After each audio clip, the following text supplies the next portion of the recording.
Agora eu sou uma fala orgânica. É legal. Também saiu no cartaz aí, participação especial. Isso. A Miradade. Uma coisa que eu nunca esqueci se é um constrangimento ou um elogio. Né? É um elogio, que a gente achou que 5 minutos era muito pouco para você. Então, você com ganhou... participação especial, posso falar um pouquinho mais? Pode falar um pouco mais. Aí já melhorou bastante. Geralmente, participação especial do teatro é um papel pequeno que precisa um bom ator, e não se oferecia o papel pequeno a um bom ator, a não ser com a compensação de ser uma participação especial. Então, eu estou me sentindo assim, né? Um ator privilegiado por estar fazendo uma pequena e importante participação nesse lugar aqui que está me deixando tão abalado, tão emocionado, tão transtornado com os testemunhos e com as falas, tanto das orgânicas quanto das acadêmicas. Eu tenho uma tendência a gostar mais do orgânico. Mas eu acho que, pelas pessoas que estão aí e que irão falar depois de mim, acho que é uma noite para não ser esquecida, né? Para ser lembrada. E no meio de testemunhos que são dramáticos, não é? Que são tão mobilizadores, eu fico pensando de que maneira eu posso trazer a minha vivência, a minha experiência para cá.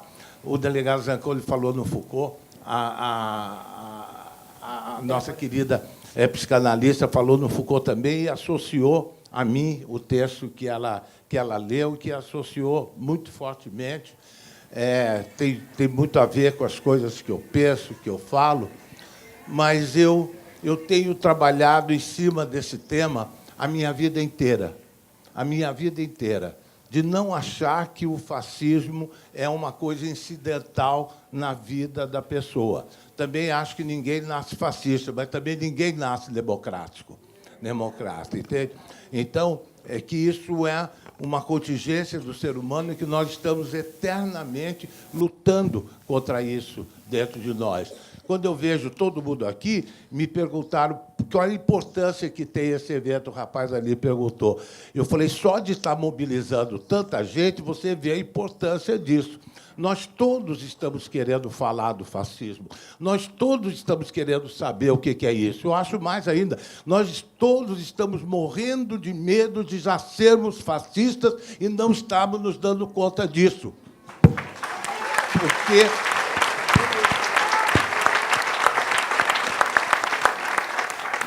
nós estamos vivendo numa área de contaminação. Nós vivemos num país de esgoto a céu aberto. É muito difícil a respiração. É muito difícil você se dar conta se está contaminado ou não. Desde o Zika vírus que eu venho falando, dessa contaminação que vem se dando no país, independente de nossa vontade, e dos vetores dessa contaminação. Antigamente, eu achava que os vetores da contaminação do Zika vírus social eram os meios de comunicação de massa. E eram, e são. Mas agora vazou. Os esgotos explodiram. Veio tudo à tona.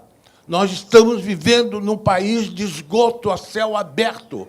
Não precisa de nenhum vetor de contaminação. Basta respirar. E, se você não respira com cuidado, você estará contaminado.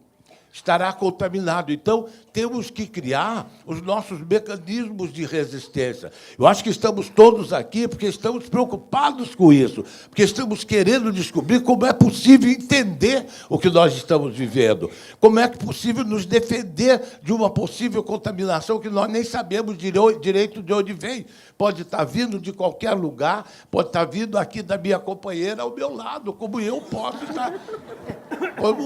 estar contaminando ela também.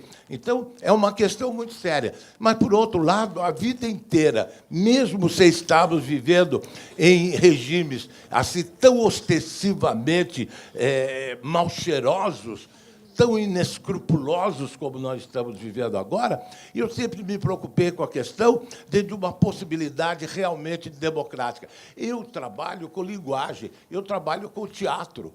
Eu sempre me perguntei com que linguagem eu devo me comunicar com o outro. Nunca, para mim, foi pacífico, eu sou o artista e eu falo do jeito que eu quero. Não é assim. Não é assim. Desde jovem, na minha vida de teatro, eu via pessoas, artistas, pessoas interessantes, com linguagens altamente progressistas, e com mensagens altamente progressistas e linguagens altamente reacionárias e fascistas e impositivas. Falei, eu não quero ser assim. Eu quero ter uma linguagem que corresponda àquilo que eu tenho sentido. Eu quero ter o mínimo de coerência entre aquilo que eu acho e aquilo que eu faço. De que maneira eu vou me comunicar com o cidadão à minha frente? Como é que qual é a minha responsabilidade como artista, fazendo o que eu faço, que é teatro? Como é que eu posso me comunicar com o outro sem estar fazendo a eterna manutenção daquilo que é o pior da sociedade onde nós vivemos? Nós vivemos numa sociedade com esse conteúdo fascista forte que o Foucault fala. O Foucault compara a arquitetura de uma escola de educação primária com a arquitetura de um presídio. E é a mesma coisa. São corredores com células, onde você entra, sai, toca uma campainha, você sai em fila, entra em fila, a mesma correção e educação são coisas parecidas. Então, não há uma possibilidade de desenvolvimento humano melhor num mundo como esse. E eu sempre estive muito preocupado com isso. Eu faço teatro, eu estou falando com as pessoas o tempo todo, mas de que maneira eu posso chegar às pessoas com uma linguagem onde eu não me sinta culpado de estar impondo verdades a elas. Entende? Como é que você faz para se relacionar com o outro? E tenho dedicado a minha vida inteira a pensar essa questão da linguagem. Não é? Assim, a linguagem é a mensagem. Então, o tempo todo, eu fui, cada vez que eu me aprofundava mais, eu via que eu estava chegando num mundo onde o fascismo era muito mais forte do que eu imaginava. E comecei a entender que o teatro que eu fazia era uma linguagem também dessa maneira. Eu comecei também a perceber outras pessoas que pensaram nisso. O Brecht pensou nisso, o Piscato pensou nisso, entende? Até o próprio Artaud pensou nisso. Todos eles tocaram o dedo da ferida, enfiaram o dedo na ferida. Qual é a linguagem que o teatro deve ter para poder ser uma forma de atuação contemporânea e realmente transformadora, e não uma linguagem mantenedora das coisas que existem? Embora tenha uma linguagem falando da modificação, ela em si é a afirmação da permanência daqueles valores ideológicos. Comecei a perceber, portanto, que a gente tinha que mexer mais profundamente e entender que o teatro era filho da história e não da ideologia. E se eu não conseguisse me situar historicamente com a minha arte, eu estaria só fazendo confirmação da ideologia das classes dominantes a quem eu servia e sirvo, e da onde eu me origino. Então, eu estaria ideologicamente confirmando tudo aquilo, e que era necessário romper a couraça ideológica que me transformava num prisioneiro dos meus próprios afetos. Isso também tem um outro cara, William Reich, que também já tinha falado essas coisas. Eles não me falaram. E eu estava cheio de perguntas e eles me responderam. Entende? Eu falei, esse cara está chegando no lugar que eu sou capaz de reconhecer. Então, a remoção dessa couraça ideológica que determinava todos os meus afetos. E o entendimento que o afeto pode e é muito contaminado pela ideologia. E aquilo que você acha que é o seu melhor afeto é puro valor ideológico do grupo social a que você pertence, que, às vezes, você condena e não quer ser, mas você reflete no seu cotidiano tudo aquilo que você não quer que seja, nem quer que lhe façam. O seu afeto está comprometido ideologicamente. Não existe essa pureza. É teatro, é puro. É sentimento, é puro. Não é assim. Você tem que descobrir onde é que as coisas vão. Então, você tem que pensar como faço. Olha, fazendo teatro, eu estou lidando justamente com um afeto.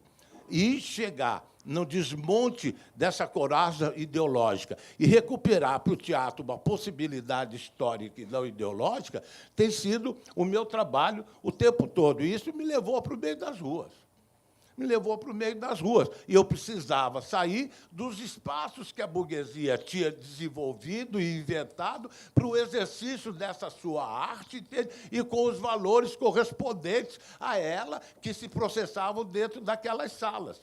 Então, eu saí e fui para a rua. Não fui para a rua de repente, porque, quando eu fui para a rua, muita coisa já tinha acontecido. Os primeiros teatros de arena, eles são da década de 50, início da década de 50, final da década de 50. Até então, era a cena italiana. Depois aparece o teatro do Brasil, aparece o teatro de arena, por exemplo. É sair da conformação da cena italiana, que é o espaço ideal construído pela burguesia capitalista protestante. O capitalismo tem religião. É o protestantismo. Sem a reforma luterana, não haveria maneira do avanço da ética e da estética capitalista avançar. Entende?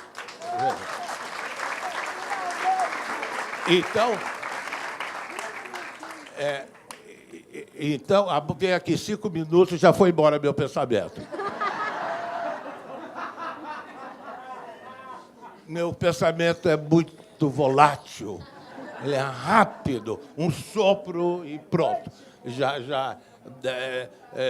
Já foi. Mas eu estava onde mesmo? Dos espaços abertos, isso, na arquitetura. Na arquitetura. Então, muda muito. Esse espaço aqui, por exemplo, é um espaço polivalente.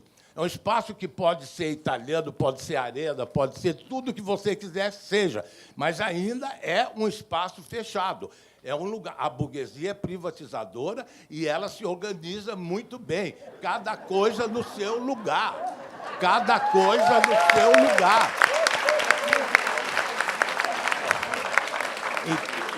Então, as coisas têm que estar lá. Você sabe que tipo de sexo você quer, tem em tal lugar com tal arquitetura. Entende? Que tipo de filme, tudo tem o seu lugar. É uma sociedade pragmática. Eles desenvolveram o capitalismo, desenvolveram o lucro, desenvolveram a cidade, desenvolveram a construção urbana, desenvolveram os bancos. Tem um livro de um amigo meu que chama A Cabala do Dinheiro, que é muito interessante.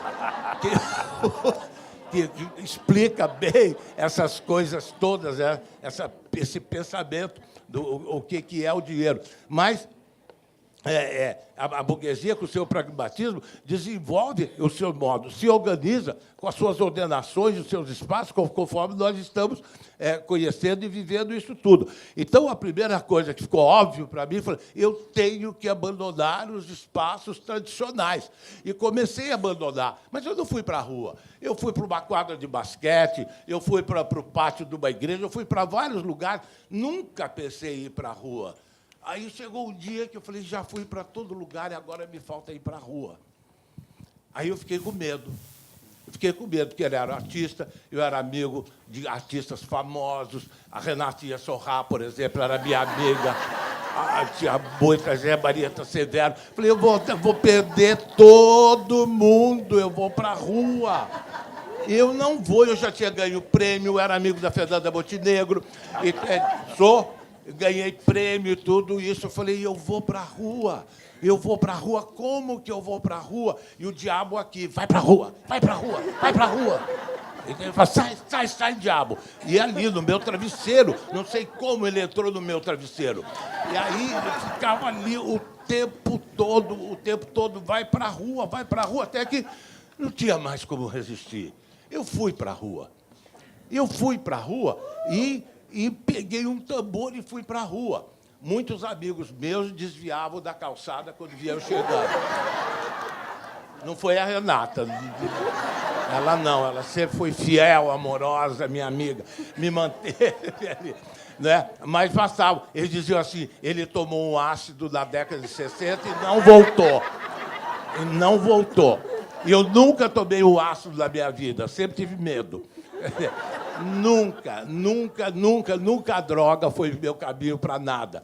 Mas achava que tinha sido porque eu tinha largado tudo que eu tinha e tinha ido tocar tambor na rua ao encontro de uma outra possibilidade. E aí, quando você vai para a rua, tudo muda. Tudo muda. Você começa a entender que a linguagem que você tem desenvolvida dentro dos espaços determinados para isso pela burguesia não pode, não deve ser e não é boa para você fazer na rua.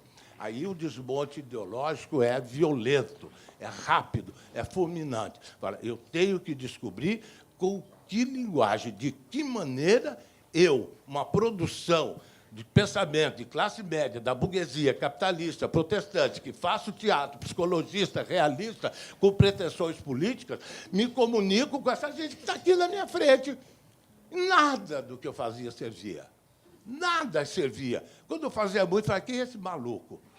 Quem é esse louco? Mesmo que numa sala fechada me aceitasse, na rua achava que eu era um maluco, um viado. Entende? O que ele está fazendo aqui? Quem é essa pessoa? Entende? Então, eu tinha que mexer na linguagem.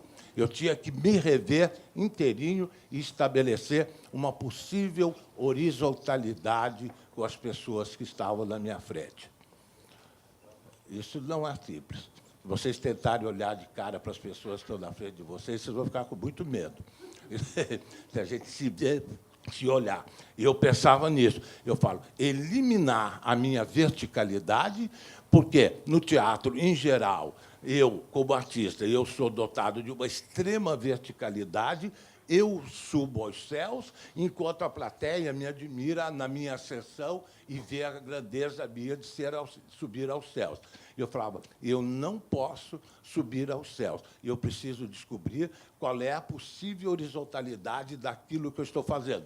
Não que eu esteja negando a verticalidade. Não, eu estou falando da verticalidade sozinha, daquele que se salva em detrimento de todos os outros que estão em volta dele. Ou, apesar disso, subir, entende, à custa até dos outros, sem levar os outros comigo. Aí lembrei rapidamente, mais 8 minutos. Não, é o orgânico especial, você não falou?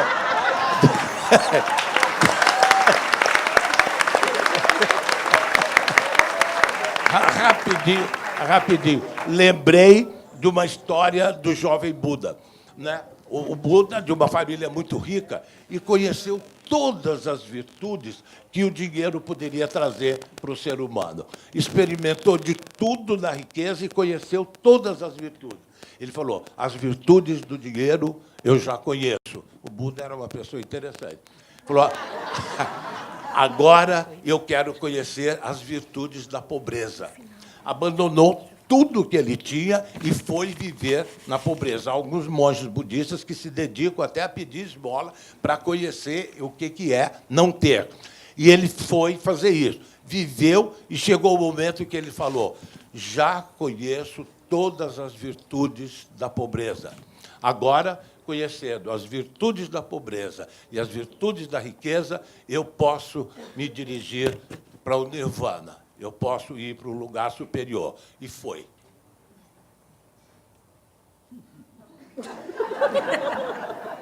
Quando ele olhou para trás, ele estava sozinho. Ele falou, não posso me salvar sem que meu povo venha comigo. Voltou e começou a ensinar para os outros aquilo que ele tinha aprendido. O que é uma lição? Não há salvação individual. Ou nos salvamos todos, ou estamos todos perdidos.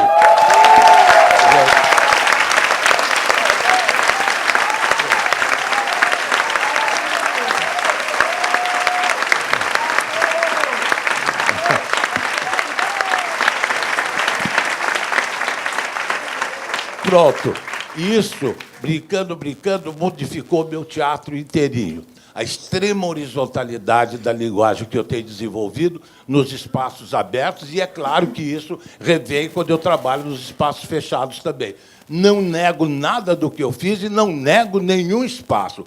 Todos os lugares. Para mim, o espetáculo pode se dar em todo e qualquer lugar onde eu queira e possa fazê-lo. Não existe um lugar de eleição para o espetáculo, mas em todo e qualquer lugar. O espetáculo tem que ser a tentativa de organização mais que perfeita das relações que se estabelecem entre o que é público e o que é privado.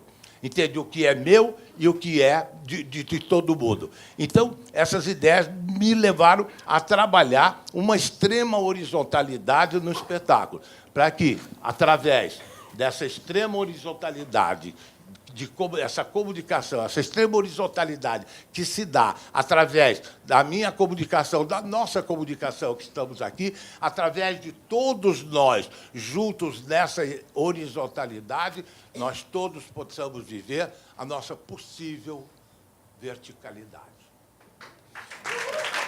Juntos.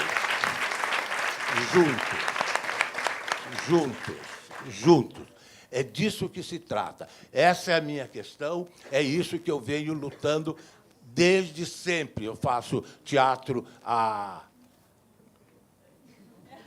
55 anos, tenho cerca de... Nada é definitivo, porque a cabeça não guarda mais. Cerca de 400 peças dirigidas, sem falar a quantidade de espetáculos públicos que eu tenho feito, que nos pode chamar peça, mas que, certamente, é o lado mais avançado de tudo aquilo que eu faço. Mas essa tem sido a minha luta, eliminar a relação de poder que o espetáculo estabelece com a plateia e a afirmação de verdade de quem está em posição de privilégio, cheio de luz, sobre aquele, entende, que está na plateia, na obscuridade, sem voz e sem capacidade de se defender. Acho extremamente injusto e acho que tem que ser eliminado. Existe um fascismo da própria linguagem que a burguesia desenvolve ao desenvolver o seu teatro. Então, modificar essa relação e pensar o teatro de uma outra maneira é o que eu tenho feito. Às vezes, eu costumo perguntar para os meus atores: você gostaria que seu marido te tratasse do jeito que você trata o público? Você gostaria que a sua mulher te tratasse do jeito que você trata o público? Você gostaria que fossem tão afirmativos com você como você está sendo com a plateia? Entende? Você gostaria de falar sempre com os outros como se fossem donos da verdade? Não há possibilidade de relativizar? Tudo que nós estamos mostrando é de um jeito, mas poderia ser de outro jeito. Então, agora, para encerrar, eu quero dizer isso. Eu ouvia falar de fascismo demais. Eu sabia o que era fascismo. Fascismo, para mim, era Hitler, era Mussolini, era campo de concentração, era violência, era um monte dessas coisas ruins que a gente sabe o que é. Mas aí, um dia, eu tive coragem e perguntei para mim o que é. Um amigo, eu falando fascismo, um amigo meu perguntou: você sabe o que é fascismo? E eu não sabia. Ele falou: fascismo é quando você acha que só existe uma verdade, a sua.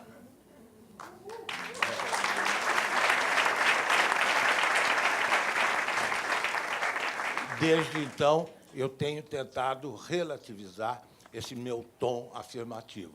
Por isso que sempre, de tudo que eu estou fazendo, no meio da história, eu conto uma piada, para ninguém me levar muito a sério. Então, me despeço dizendo tudo o que eu disse. E, se vocês disserem que eu afirmei, eu vou dizer: é mentira. É mentira. Tá bom?